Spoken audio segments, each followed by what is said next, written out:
Have you ever wondered why during a recession, when times are tough and money is tight, spending seems not to decrease, but rather increase?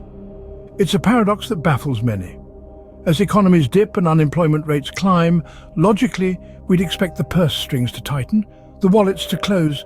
Yet we observe a surge in spending that contradicts this expectation. In a world where every penny counts, how can this be? Are people miraculously finding hidden treasure chests or winning lotteries en masse? Not quite. The answer lies not in sudden wealth, but in a different kind of currency, a currency of promises and future payments. It's a world where plastic takes precedence over paper, where tomorrow's obligations fund today's desires. This, dear listener, is the paradox of high spending in a recession. It's a riddle, wrapped in an enigma, a conundrum that challenges our understanding of basic economics. To understand this paradox, we need to delve into the world of credit and debt. In the simplest terms, credit is the trust that allows one party to provide resources to another party where the second party does not reimburse the first party immediately, but promises either to repay or return those resources at a later date. Dive a little deeper, and you'll discover that credit is so much more. It's a financial tool, a lifeline, a safety net. It's what makes the world go round, or at least the economy. Credit allows individuals and businesses to borrow money or goods now and pay for them later. But like any tool, it needs to be used wisely. Let's take a credit card, for instance. It's a piece of plastic that holds the power to buy now and pay later. Sounds fantastic, doesn't it? And it can be, provided it's used responsibly, but therein lies the rub. Credit can quickly turn into debt if not properly managed. And debt, my friends, is a beast of a different color. It's the money you owe to a person, organization, or institution. When you use credit, you're essentially borrowing from your future self. And the future always comes calling, often with an additional guest named interest. Now, let's turn our attention to a rather paradoxical scenario: a recession. During a recession, many people find their cash flow restricted. Jobs are lost, businesses struggle, and yet spending continues. How is this possible, you ask? Credit is the answer. Many people turn to credit during tough economic times to maintain their spending habits. It's a way to keep the wheels of their personal economy turning when cash is scarce. But this, of course, leads to the accumulation of debt.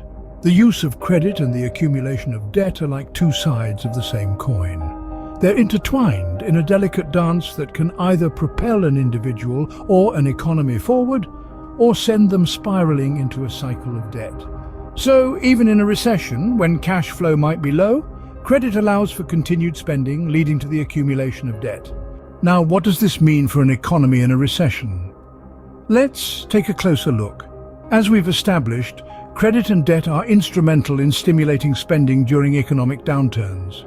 Here's how it works. In times of recession, many individuals and businesses face cash flow problems. Credit, in the form of loans or credit cards, provides a lifeline, enabling continued spending despite the hard times. This spending in turn injects money into the economy, helping to keep businesses afloat and preventing a total economic standstill.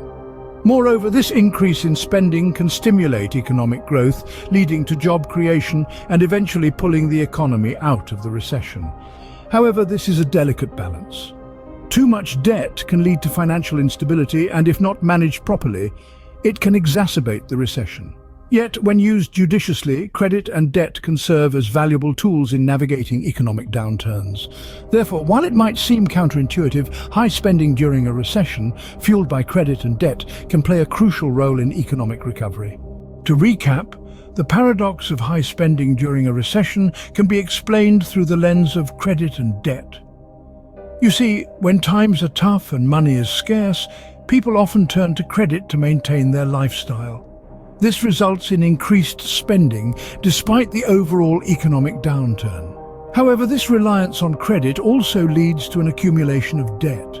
As we've discussed, the burden of this debt can perpetuate the cycle of recession, creating a challenging situation for both individuals and the broader economy. This dynamic between credit, debt, and spending in a recession is a complex one. It's a dance of financial tools and economic realities, twirling together to shape our everyday lives and the world we live in.